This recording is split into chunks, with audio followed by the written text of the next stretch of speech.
Transition elements बेटा D block elements के नाम से भी जाना जाता है।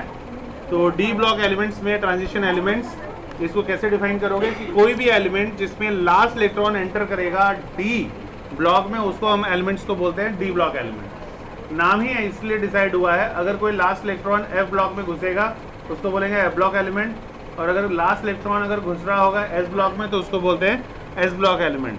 तो ट्रांजिशन एलिमेंट्स में last electron D sub shell में पेनल्टीमेट शेल, तो पेनल्टीमेट शेल जो है, पेनल्टीमेट शेल का मतलब क्या होता है, बाहर वाला शेल, सबसे बाहर वाला शेल। तो इसको समझने के लिए सबसे पहले बेटा इंपॉर्टेंट है तुम्हें इलेक्ट्रॉनिक कॉन्फ़िगरेशन लिखना आना चाहिए, ठीक है। 1s और उसके बाद 2s 2p, उसके बाद 3s 3p 3d, उसके बाद 4s 4p 4d 4f, उसके बाद 5s 5p 5d 5f, उसके बाद 6s 6p 6d, उसके बाद 7s एंड 7p। ये जो मुझे याद है ये तुम्हें भी याद होना चाहिए अगर किसी भी एलिमेंट का इलेक्ट्रॉनिक कॉन्फ़िगरेशन लिखना चाह रहे हो तो। याद करने का तरीका क्या है, 1, इसमें ध्यान से रो में देखो एक ही एलिमेंट है, फर्स्ट में फर्स्ट 2, 2 में 2, थर्ड वाले में 3, 1 2 3, 4 वाले में 4। यहाँ तक तो याद हो गया 1 2 3 4, और उसके बाद उल्टे ऑर्डर में आ जाओ 4 3 2। तो इस तरह से लाइन से हम याद कर लेते हैं 1 2 3 4, फिर 4, फिर 3, फिर 2, ठीक है। अब सबसे पहले जो है बड़ा इलेक्ट्रॉन्स की जो फिलिंग होती है, तो 3 चीज़ें 11th क्लास में बहुत पढ़ाई जाती हैं जो क्योंकि वो ज़िंदगी भर काम में आने वाला है। एक है हून्स रूल ऑफ मैक्सिमम मल्टीप्लिसिटी, दूसरा था आबाउ प्रिंसिपल, और थर्ड था हीजनबर्ग अनसर्टेनिटी इन पोजीशन। ये तीनों चीज़ें केमिस्ट्री में जानना बहुत ज़रूरी है केमिस्ट्री को जानने के लिए।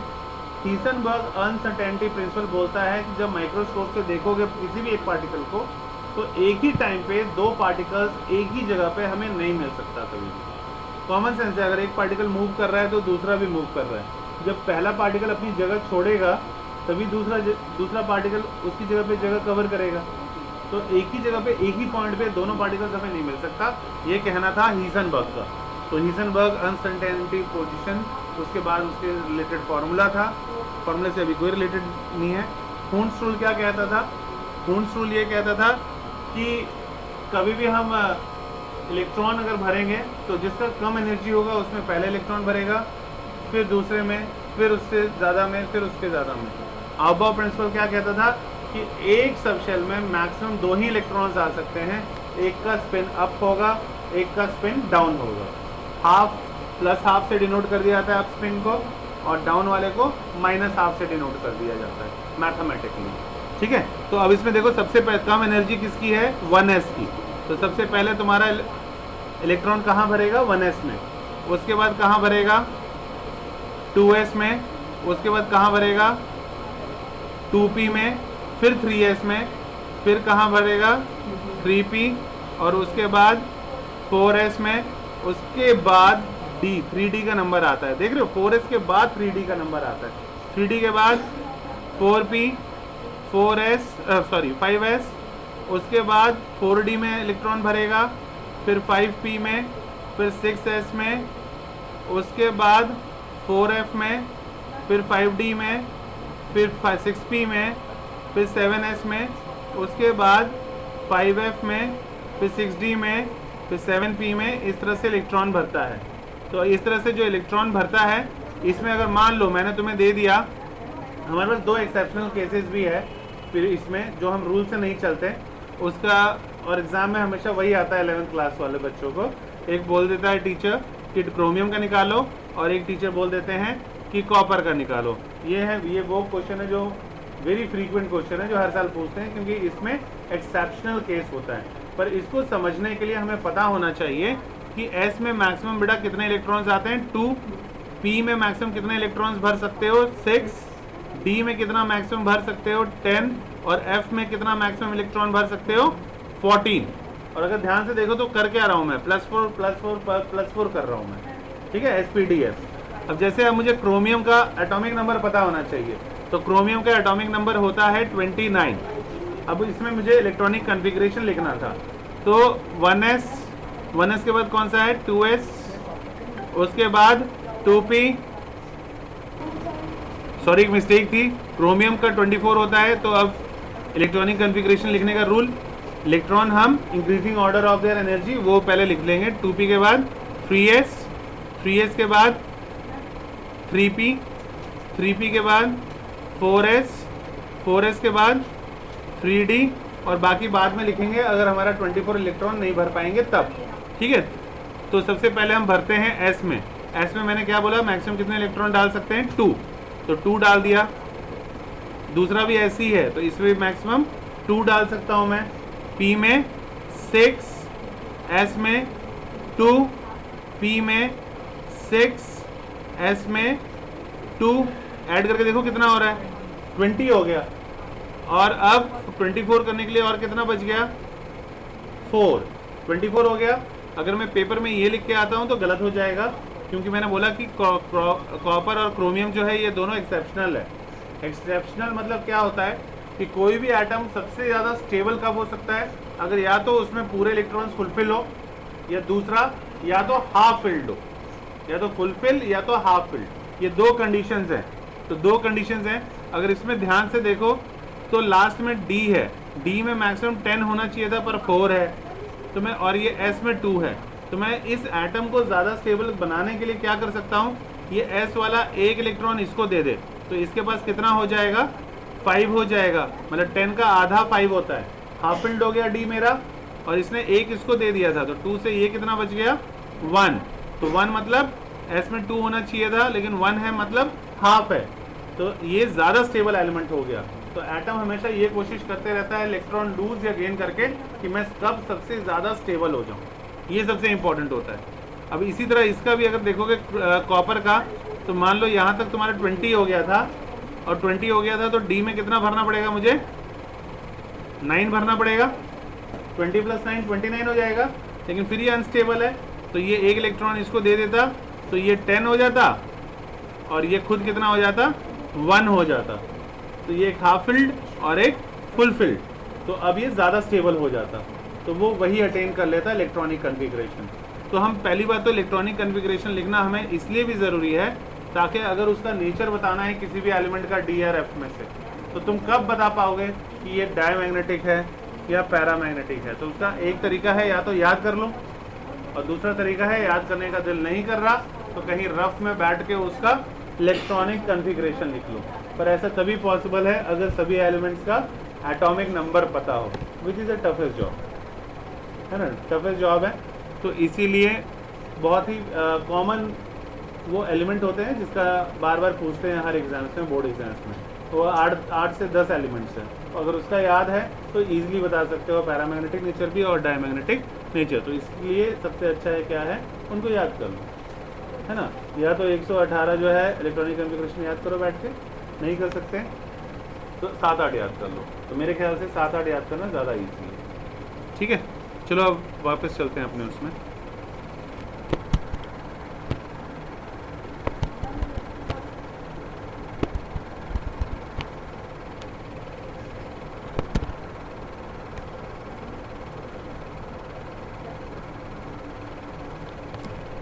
अब बड़ा एस और पी एलिमेंट जो एस और पी के बीच में लाई करेगा, तो इसके लिए सबसे पहले इंपॉर्टेंट है देख लो पीरियोडिक टेबल एक बार, ताकि दिमाग में होना चाहिए कि मेरा है कहाँ एलिमेंट। ये तुम्हारा पीरियोडिक टेबल अगर है, यहाँ पे जितने भी एलिमेंट होंगे वो कौन से होंगे, एस ब्लॉक वाले, यहाँ पे जो होंगे वो होंगे पी ब्लॉक वाले, यहाँ पे जितने दिखेंगे वो होंगे डी ब्लॉक वाले, और बीच में सीरीज जो यहाँ से निकाल के यहाँ पे रख दिया गया है वो वाले कौन से होते हैं, एफ ब्लॉक वाले एलिमेंट होते हैं। ठीक है, इसमें एक पहले वाले जो सीरीज है उसको बोला जाता है लेंथेनाइड, इसमें हम पढ़ेंगे लेंथेनाइड कॉन्ट्रैक्शन क्या चीज़ होती है, वो एग्जाम में अक्सर पूछ लेते हैं। और दूसरा है एक्टिनाइड, ठीक है, इन्हीं पीरियोडिक टेबल में ही बीच में वो एलिमेंट्स आते हैं, लेकिन उनकी प्रॉपर्टीज अलग है बाकियों से, इसलिए उसको निकाल के कहीं बाहर रख लिया गया है। ठीक है, जैसे हाइड्रोजन का अनसर्टेन है, वैसे इन एलिमेंट्स की प्रॉपर्टीज भी एज कंपेयर टू अलग एलिमेंट अलग अलग होते हैं। ठीक है, अब सबसे पहले IUPAC डेफिनेशन।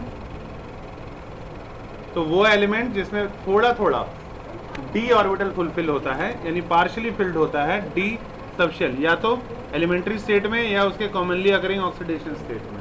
इसका मतलब क्या है, या तो नॉर्मली अगर हम उसका इलेक्ट्रॉनिक कन्फिग्रेशन लिखे तब, या फिर जैसे अभी एक्सेप्शनल था, इलेक्ट्रॉन यहाँ वहाँ लूज गेन करके और फिर कुछ इलेक्ट्रॉन्स बच जाए डी ब्लॉक में, तब।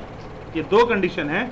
तो इसमें क्या होता है, ये डेफिनेशन जो है उतना सही है डेफिनेशन नहीं है तो छोड़ दो, लेकिन जो पूछा जाएगा तुम्हें वो पूछा जाएगा एक्सेप्शनल केसेस। तो एक्सेप्शनल केसेस में 3 एलिमेंट कहीं लिख लो, जिंक, कैडमियम एंड मरकरी। ये 3 एलिमेंट जो है वो एक्सेप्शनल केसेस है। इससे रिलेटेड एक ना एक question pre board, unit test, board exams में 100% पूछेंगे। ठीक है, तो जिंक, कैडमियम, मरकरी, ये सारे जो एलिमेंट्स हैं इसमें पार्शली पूछेंगे ना, इसमें अलग क्यों है ये बाकियों से, तो वो अलग इसीलिए है क्योंकि इसमें पार्शली फिल्ड डी सबशेल या तो एलिमेंट्री स्टेट में नहीं होता या फिर ऑक्सीडेशन स्टेट में भी नहीं होता, और कुछ सिमिलर प्रॉपर्टीज होता है जिसमें मतलब हम बोल सकते हैं कुछ इसकी प्रॉपर्टी जो है वो ट्रांजिशन एलिमेंट से मिलती जुलती भी है, लेकिन उसकी सारी प्रॉपर्टीज नहीं मिलती है। जैसे कि इनकम्प्लीट डी ऑर्बिटल्स वाली प्रॉपर्टी नहीं मिलती है, तो उनका जनरल आउटर कन्फिग्रेशन जो है वो दिया हुआ है। तो नोबल गैस जो होते हैं उनका इलेक्ट्रॉनिक कन्फिग्रेशन कहीं लिख लो, n-1 d का पावर 1, ये क्या है 1 से 10 इलेक्ट्रॉन, कुछ भी हो सकता है, डिपेंड करता है उसके एटॉमिक नंबर पे नोबल गैस में।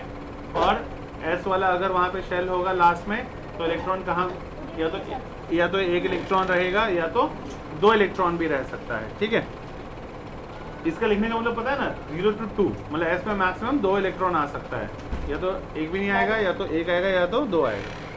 1 to 10 मतलब क्या है, इलेक्ट्रॉन 1 से लेके 10 तक हो सकता है इसमें डी।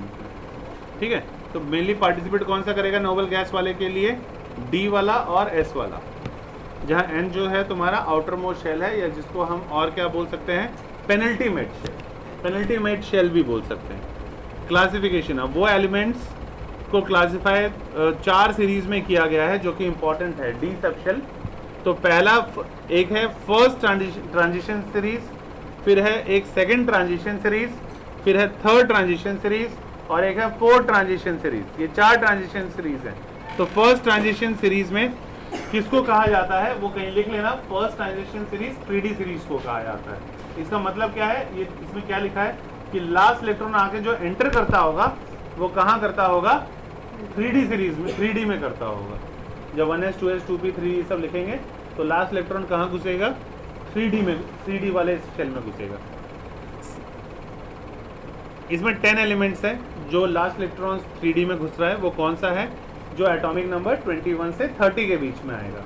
अभी वाला जो इलेक्ट्रॉन बनाया था वही था, उसी के बीच में लिया था हमने। कॉपर एंड क्रोमियम दोनों ही 21 से 30 के बीच में आ रहा था। तो लास्ट में क्या आया था, एक तो 4s आया था और एक 3D आया था। तो 3D में लास्ट में घुस रहा है, इसलिए उस एलिमेंट को क्या बोलेंगे, ये एलिमेंट कौन से सीरीज का है, 3D सीरीज का है। सेकेंड ट्रांजिशन सीरीज को क्या नाम है, 4D सीरीज। इससे क्या समझते हो कि लास्ट इलेक्ट्रॉन कहाँ घुसता होगा, कहाँ एंटर करता होगा, 4D ऑर्बिटल में, 4D ऑर्बिटल में। इसमें एटॉमिक नंबर तुम्हें याद रखना है, इसमें भी 10 एलिमेंट्स होते हैं।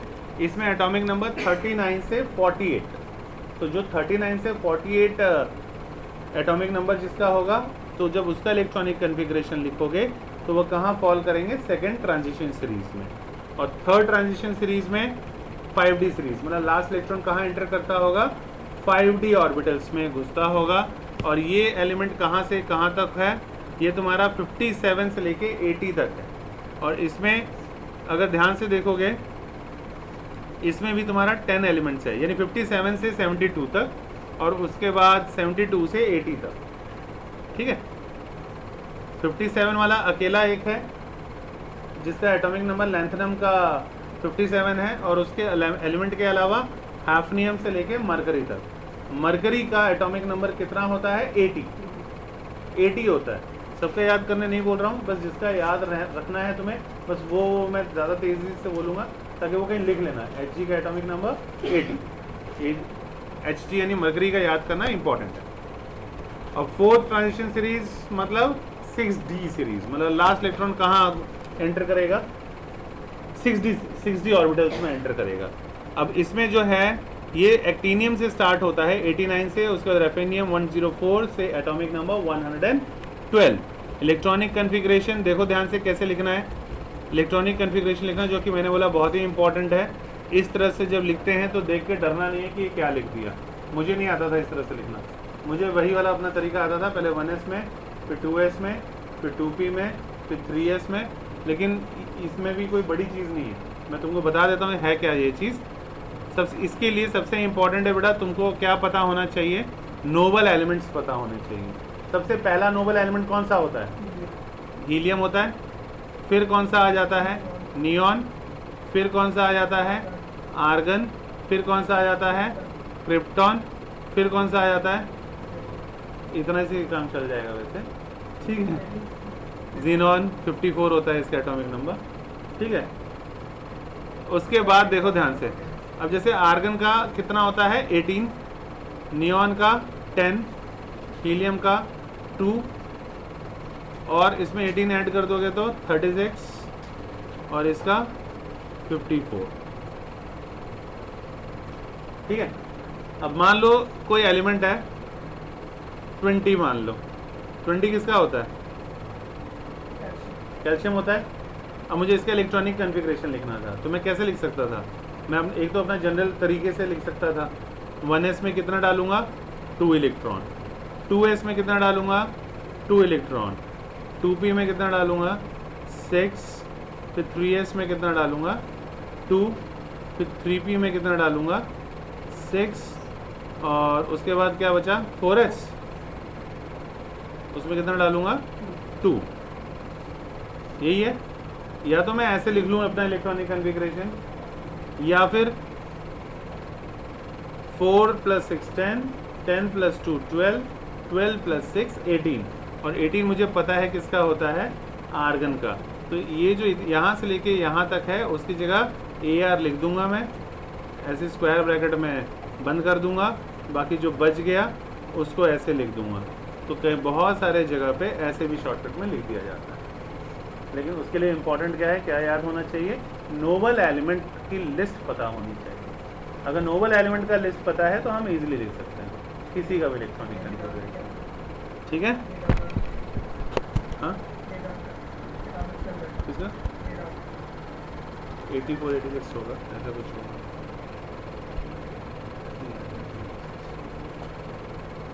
ठीक है।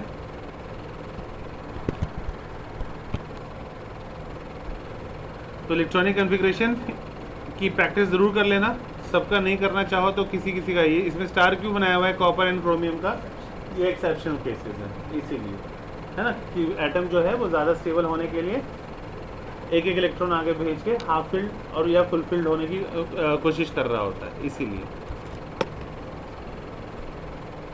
बोलो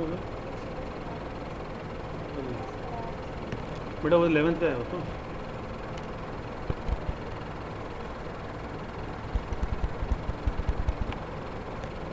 तुमको समझ में आया परसेप्शन वाला, तो बताना बेटा जल्दी से। कॉपर वाला क्रोमियम वाला ना, हाँ वही वाला होगा कॉपर, उसको लिख के बता देना उसको।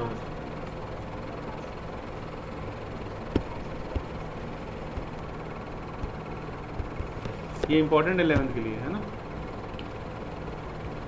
फिर बाकी सब चीज़ें जो हैं वही इलेक्ट्रॉनिक कन्फिग्रेशन कैसे लिखना है पता है ना, तो इसलिए एटॉमिक नंबर से किसका याद रखो, नोबल एलिमेंट का, ठीक है।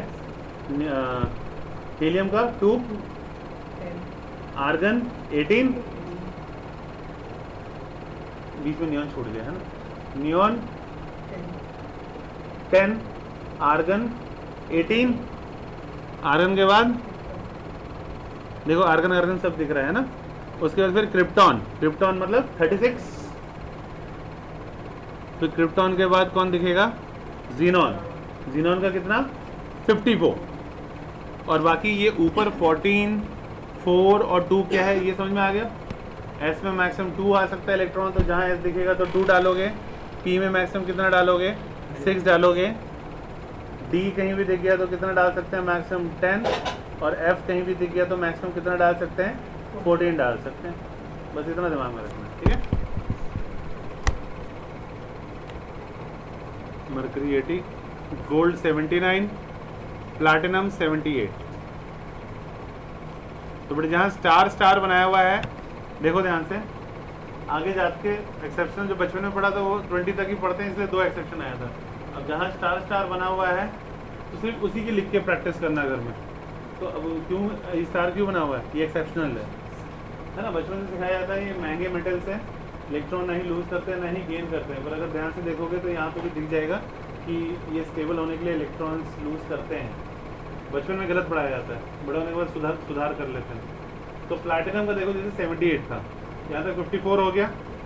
54 के बाद 54 प्लस 14 66, 66 प्लस 9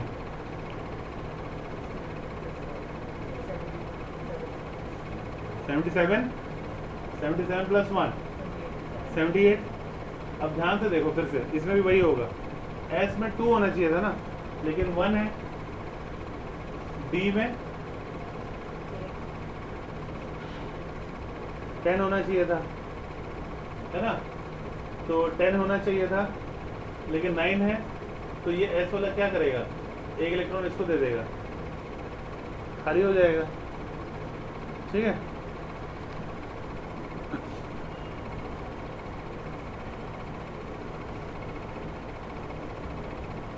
गोल्ड वाला भी सेम, गोल्ड वाले में देखो कुछ करना ही नहीं है। डी में ऑलरेडी 10 है और एस वाले में हाफ है, तो ये सबसे ज़्यादा स्टेबल है।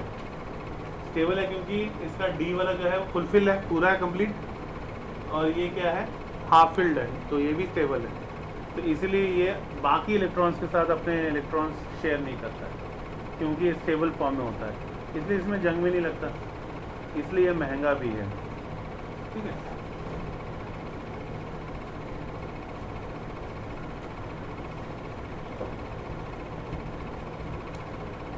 अच्छा, प्रॉपर्टीज़ के बारे में अगर बात करें तो प्रॉपर्टीज़ जो है ट्रांजिशन एलिमेंट्स का, तो ट्रांजिशन एलिमेंट्स में प्रॉपर्टीज़ में एटॉमिक और आयनिक रेडियस के बारे में अगर बात करें, सबसे पहले एक चीज़ बता देता हूँ क्योंकि बार बार आएगा। तो एटॉमिक रेडियस के बारे में, ये हमारा अगर पीरियोडिक टेबल है, तो पीरियोडिक टेबल में ऐसे ऐसे जो हॉरिजॉन्टल रोज होते हैं, इसको क्या बोला जाता है, पीरियड्स। पीरियड्स कितने होते हैं, 7। और जो वर्टिकल कॉलम्स होते हैं वो क्या कहलाते हैं, ग्रुप्स। और ग्रुप्स टोटल कितने हैं, 18, ठीक है, 18 ग्रुप है।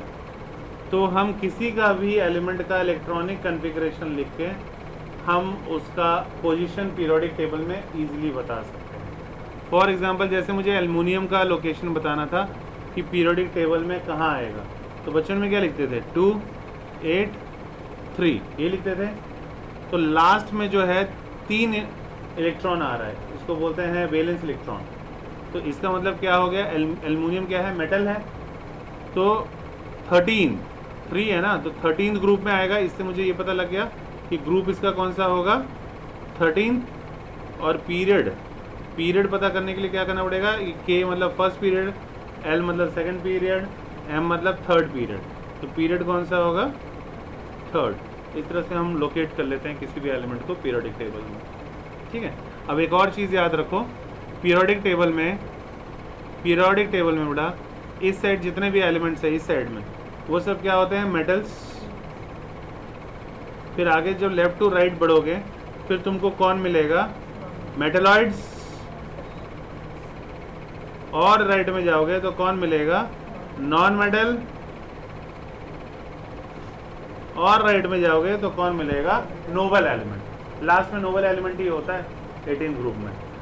और अगर मैं एटॉमिक रेडियस के बारे में बात करूं तो लेफ्ट हैंड साइड में बेटा जो भी एलिमेंट होगा उसका एटॉमिक रेडियस सबसे ज़्यादा।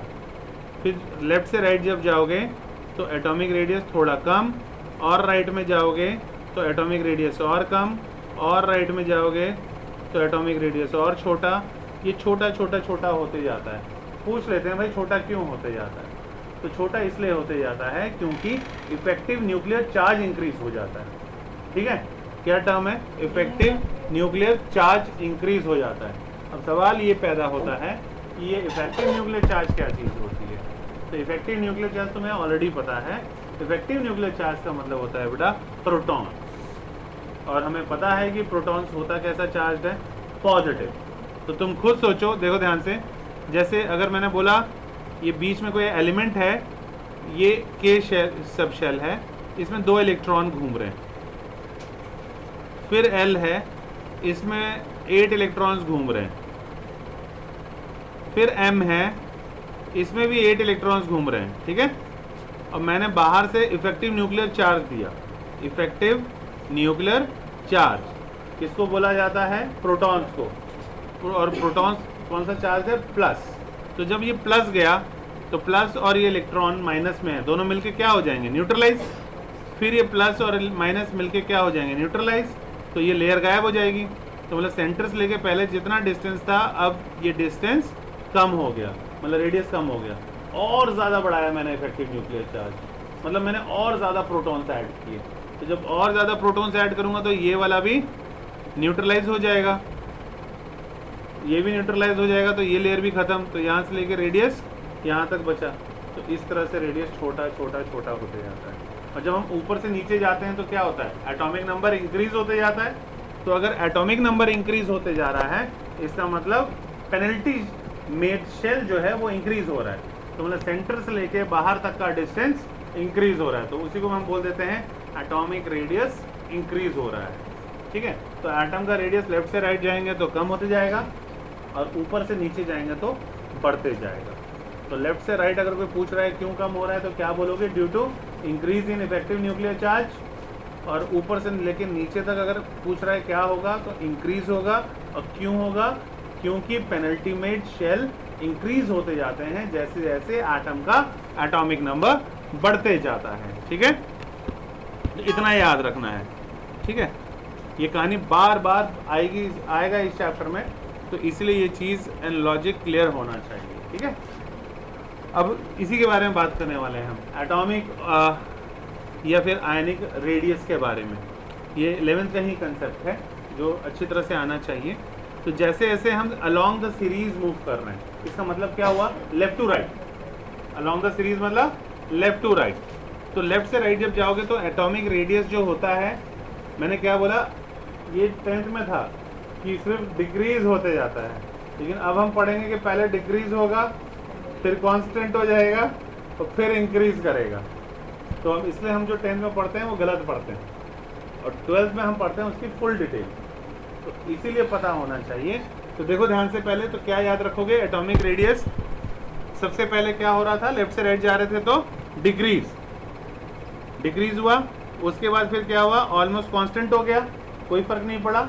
और उसके बाद फिर क्या होगा, बाद में इंक्रीज हो जाएगा। अब 12th में ये याद रखोगे और यही आंसर में लिखोगे, 10th वाला भूल जाओ, गायब। ठीक है, अब रीज़न, अब कारण क्या होता है भाई ऐसा होने का। तो कारण ये इसलिए ये होता है कि बेटा सबसे पहले तो पता है स्टार्टिंग में इफेक्टिव न्यूक्लियर चार्ज इंक्रीज होता है, जो अभी मैंने बताया। इफेक्टिव न्यूक्लियर चार्ज मतलब क्या इंक्रीज होते रहता है, प्रोटॉन्स, यानी positive charge. Very good evening दा। तो इफेक्टिव न्यूक्लियर चार्ज इंक्रीज हो रहा था, तो पहला रीज़न तो ये याद रखोगे। ठीक है, कि भाई लेफ्ट से राइट जो डिक्रीज हो रहा था उसका कारण क्या था, इफेक्टिव न्यूक्लियर चार्ज इंक्रीज हो रहा है। ठीक है, उसके बाद स्क्रीनिंग इफेक्ट डी इलेक्ट्रॉन्स का होता है। तो ये स्क्रीनिंग इफेक्ट जो होता है इनर डी इलेक्ट्रॉन्स का, जिसकी वजह से एटॉमिक रेडियस जो है वो कांस्टेंट रहता है मिडल में। अब ये स्क्रीनिंग इफेक्ट क्या होता है, स्क्रीनिंग इफेक्ट जैसे कोई भी एलिमेंट है उसके आसपास इलेक्ट्रॉन है, आसपास इलेक्ट्रॉन है, नेक्स्ट शेल में, इसमें 8 इलेक्ट्रॉन, इसमें 2 इलेक्ट्रॉन, फिर 8 इलेक्ट्रॉन। तो अगर कोई लेयर इलेक्ट्रॉन की आ जाती है सपोज, तो एक्स्ट्रा अगर लेयर आ गई इलेक्ट्रॉन की, तो जो बाहर वाला है इलेक्ट्रॉन वो तो रेपल होकर दूर भाग जाएगा, बाकी अंदर वाला कोई फर्क नहीं पड़ेगा। तो यहाँ से लेके यहाँ तक जितना डिस्टेंस है वो डिस्टेंस उतना ही रहेगा। ठीक है, तो इसीलिए हम बोलते हैं कि एटॉमिक रेडियस क्या हो गया, कांस्टेंट हो गया। ठीक है, उसके बाद एटॉमिक रेडियस डिक्रीज, फिर कांस्टेंट। कांस्टेंट का रीजन दो पॉइंट याद रखना है, that is due to the screening effect. किसका स्क्रीनिंग इफेक्ट? डी वाले इलेक्ट्रॉन्स का स्क्रीनिंग इफेक्ट, कि जिसके वजह से जो है अंदर वाले इलेक्ट्रॉन्स प्रभावित नहीं होते, बाहर वाला अपना रेफल होकर चले जाता है और लास्ट तक जितना डिस्टेंस था एस तक उतना ही रहता है। उसके बाद एंड में क्या होता है, अब लास्ट में जो मैंने क्या बोला, इलेक्ट्रॉन और इलेक्ट्रॉन का रिपल्शन होता है। तो जब रिपल्शन होगा तो क्या होगा, बाहर वाला जो एकदम लेयर था वो दूर हो गया,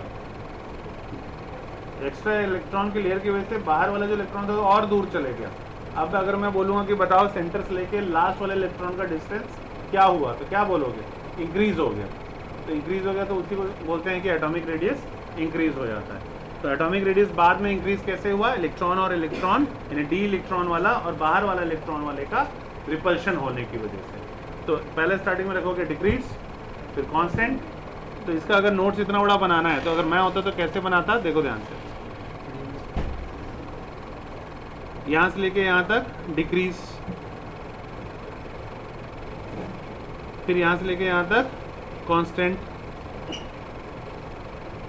और फिर यहाँ से लेके यहाँ तक इंक्रीज। यही तीन चीज़ें मैंने डिस्कस की अभी। अब डिक्रीज अगर होगा एटॉमिक रेडियस, तो एटॉमिक रेडियस अगर डिक्रीज हो रहा है तो इसका कारण क्या लिखोगे डिक्रीज में, यहाँ increase in effective nuclear charge. Constant क्यों रहा, डी इलेक्ट्रॉन्स के स्क्रीनिंग इफेक्ट की वजह से। ये मैं ऐसे भी लिख सकता था, screening effect of the electrons, है ना, ऐसे लिख लो, स्क्रीनिंग इफेक्ट ऑफ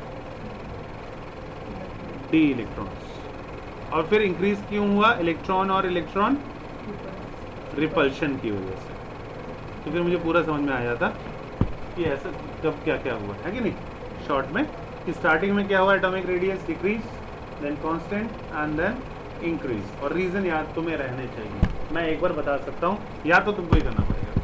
ठीक है, अब उसके बाद नेक्स्ट बात करते हैं हम। और रेडियस भी सेम ऐसे ही फॉलो होता है ना, एटॉमिक रेडियस हो गया, अगर कोई पूछ रहा है एटॉमिक रेडियस के बारे में तो भी यही एक्सप्लेनेशन लिखोगे, और अगर कोई बोल रहा है एटॉमिक साइज के बारे में तो भी यही एक्सप्लेनेशन लिखना है। क्योंकि जिसका रेडियस छोटा होगा उसका साइज भी छोटा होगा एटम का, और जिसका रेडियस बड़ा होगा उसका साइज भी एटम का बड़ा होगा। ठीक है, उसके बाद आयोनाइजेशन एनर्जी। ये आयोनाइजेशन एनर्जी क्या चीज़ होती है इसके बारे में पता होना चाहिए। देखो और समझो, Na मतलब क्या हो गया, सोडियम एटम।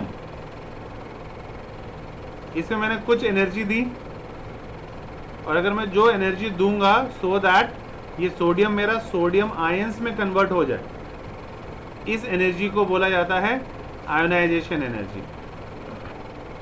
इसी को इंग्लिश में अगर बोलना होगा तो मैं क्या बोलूँगा, the energy which is given to an isolated atom to make it ionise is known as ionisation energy. ठीक है, अगर मैग्नीशियम को Mg2 पॉजिटिव में चेंज करना है तो थोड़ा ज़्यादा एनर्जी देना पड़ेगा, मतलब एक पॉजिटिव और एक पॉजिटिव, तो दो पॉजिटिव देना पड़ेगा, मतलब थोड़ा ज़्यादा एनर्जी देना पड़ेगा।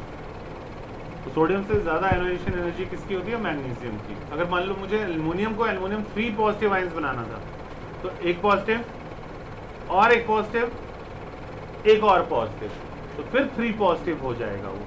तो मतलब मैग्नीशियम आयन से भी ज़्यादा आयोनाइजेशन एनर्जी किसकी होती है, एल्युमिनियम आयंस की होती है, एल्युमिनियम एटम की होती है। ठीक है, जितना ज़्यादा वैलेंसी उतना ज़्यादा आयोनाइजेशन एनर्जी। ठीक है, इसको फजान रूल भी कहा जाता है। तो फजान रूल यही कहता था कि कोई भी चीज़ आयंस जो है जितना बड़ा होगा वो उतना कम आयंस देगा, जितना छोटा होगा वो उतना ज़्यादा आयंस देगा।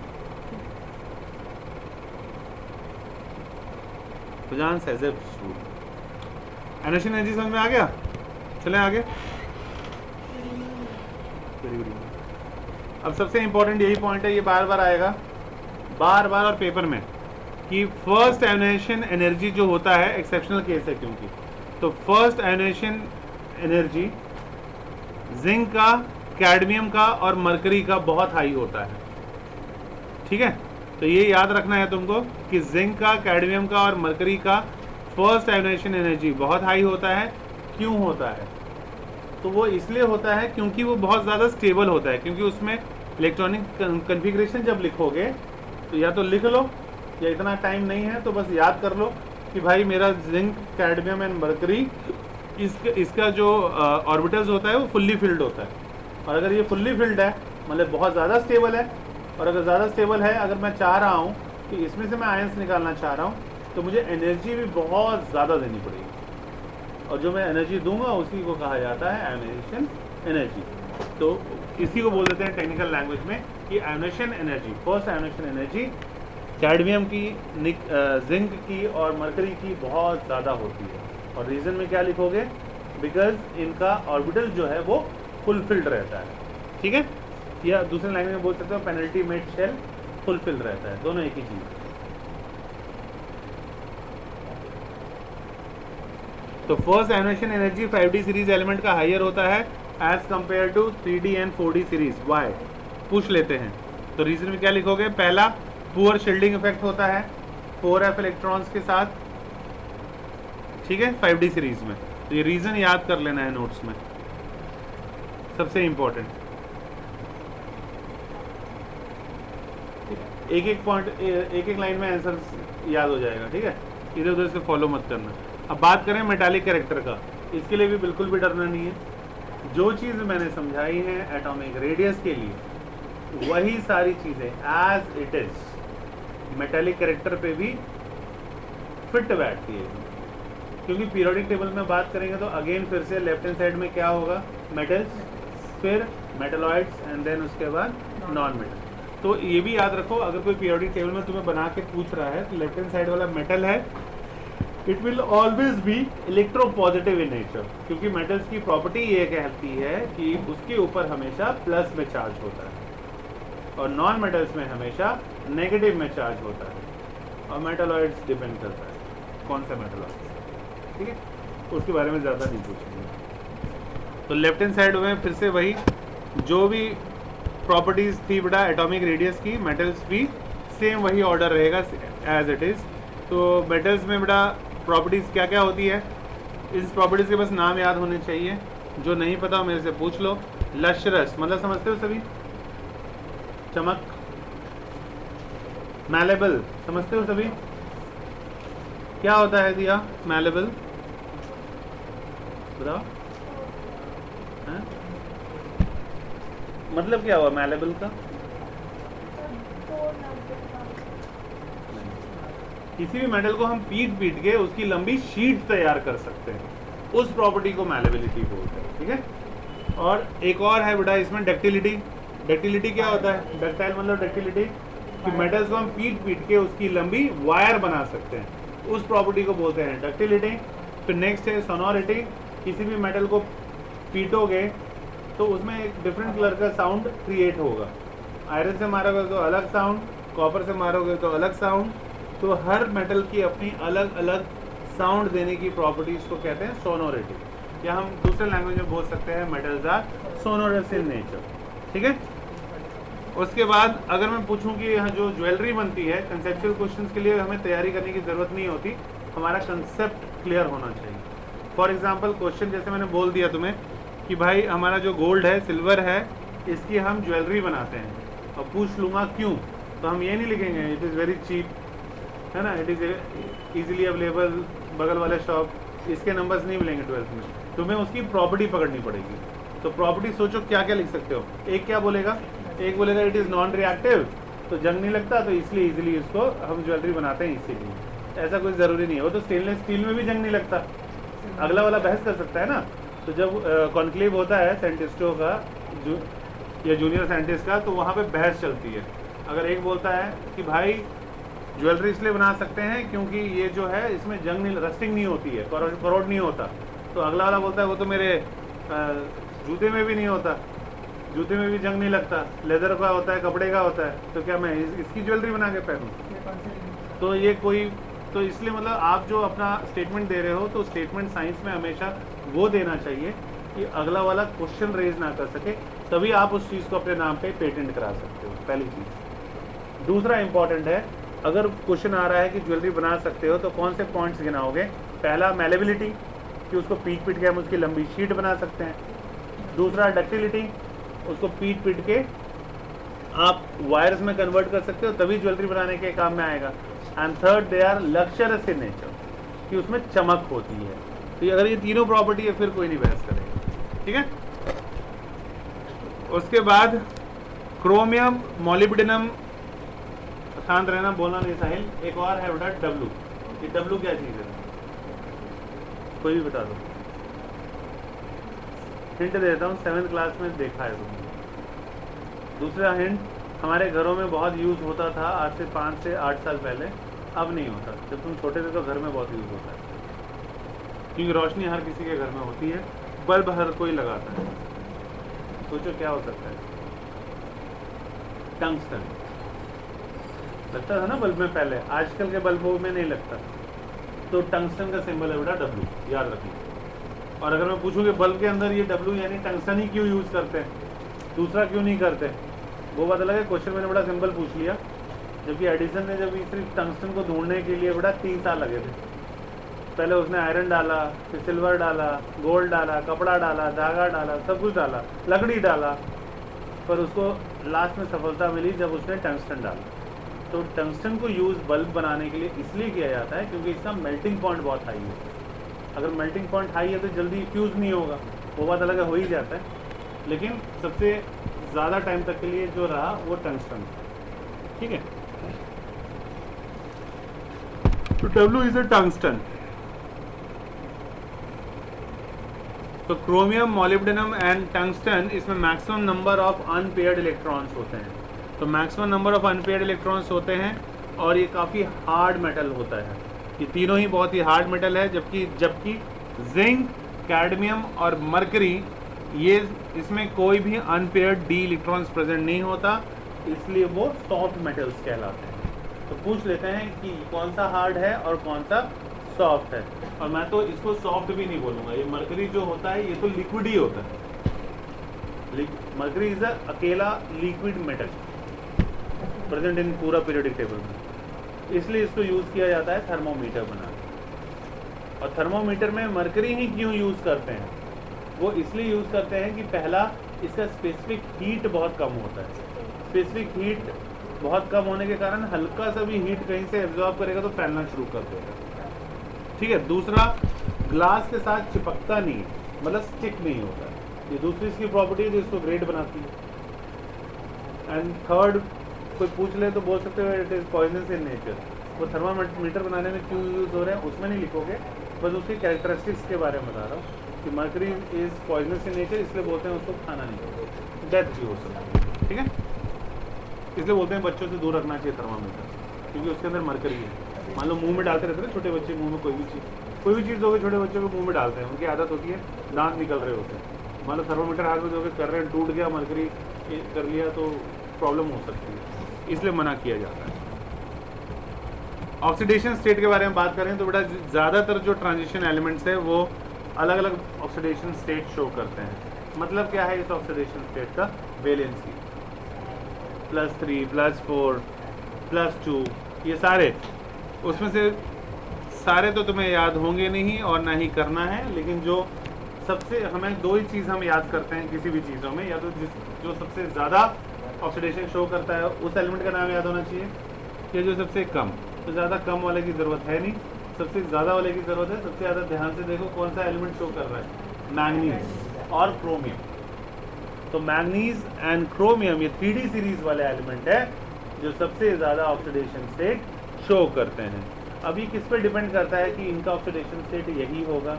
वो डिपेंड करता है कि वो जाके किस एलिमेंट के साथ चिपक रहा है, उस पर डिपेंड करेगा कि इसकी खुद की वैलेंसी या खुद का ऑक्सीडेशन नंबर कितना हो, ठीक है। एक्सेप्ट स्कैंडियम, स्कैंडियम जो है सबसे कॉमन ऑक्सीडेशन स्टेट जो मिलता है 3D सीरीज में, स्कैंडियम को छोड़ के बाकी जितना है अगर ध्यान से देखो, +2 वाला अगर देखोगे ऑक्सीडेशन स्टेट तो लगभग सभी एलिमेंट +2 वाला शो करेगा। दिख रहा है सभी इलेक्ट्रॉनिक कॉन्फ़िगरेशन में, ऑक्सीडेशन में सब में +2 मिल जाएगा। लेकिन अगर स्कैंडियम देखोगे तो सिर्फ और सिर्फ +3 है। तो +2 वाला शो किस में नहीं करेगा, +2 वाला जो है वो शो नहीं करेगा बेटा, सिर्फ स्कैंडियम में, बाकी सब में +2 ऑक्सीडेशन से शो करेगा। दक्ष मैं फ्री होकर घर पहुँच के फ़ोन मारता हूँ भाई। ओके भाई ठीक है। तो स्कैंडियम छोड़ के बाकी सारा +2 ऑक्सीडेशन स्टेट शो करता है, सिर्फ और सिर्फ स्कैंडियम नहीं करता। ये एक्सेप्शनल हो गया जो तुमको याद रखना है, ठीक है। फॉर्मेशन ऑफ कलर्ड आयंस और कंपाउंड, इसके लिए भी कोई रट्टा नहीं मारना। या तो मुझे इलेक्ट्रॉनिक कॉन्फ़िगरेशन लिखना आना चाहिए, और नहीं आ रहा तो 2-3 एलिमेंट का नाम खुद याद होना चाहिए। मैं पूछ सकता हूँ 2-3 एलिमेंट का नाम देके कि बताओ ये कैसा बिहेवियर शो करेगा, या कलर्ड है या नहीं है, या तो मुझे याद होना चाहिए। और रीज़न में क्यों लिखूँ, रीज़न में क्या लिखूँगा, तो याद रखो उसके लिए एक बेसिक सा आंसर है जो हर क्वेश्चन के साथ मैच कर जाएगा। कोई भी एटम हो इस दुनिया में, अगर उसमें अनपेयर्ड इलेक्ट्रॉन है तो ही वो इलेक्ट्रॉन लूज या गेन करेगा, और अगर कोई भी एलिमेंट इलेक्ट्रॉन लूज या गेन कर रहा है तो वो डिफरेंट कलरेशन भी शो करेगा। उस प्रॉपर्टी को बोला जाता है पैरामैग्नेटिज्म। तो ये दोनों चीज़ें आपस में रिलेटेड है, पैरामैग्नेटिज्म और कलरेशन। और डायमैग्नेटिक सब्सटेंस कौन से होते हैं, जो फुलफिल्ड होते हैं, या हाफ स्टेबल या हाफ फिल्ड या फुल्ली फिल्ड होंगे। तो अगर half filled and fully filled होंगे कोई भी एलिमेंट, तो ना ही इलेक्ट्रॉन लूज करना चाहेंगे ना ही गेन करना चाहेंगे। तो अगर वो स्टेबल है, इलेक्ट्रॉन ना ही लूज कर रहे हैं ना ही गेन कर रहे हैं, तो वो कलरेशन भी शो नहीं करेंगे। तो हम बोल सकते हैं कलरेशन कौन शो नहीं करते, डायमैग्नेटिक सब्सटेंस। और कलरेशन कौन शो करते हैं, पैरामैग्नेटिक सब्सटेंस, ठीक है। वेरी गुड इवनिंग था।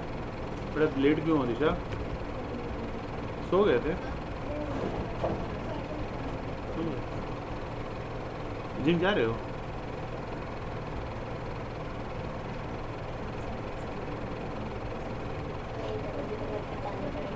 कल समझेंगे बेटा ये वाला जो कि इंपॉर्टेंट है, कलर्ड कंपाउंड्स वाला। बेसिक्स तो समझ में आ गया ना। अगर अनपेयर्ड रहेगा तो शो करेगा, और उसको क्या बोलेंगे, पैरामैग्नेटिक सब्सटेंस।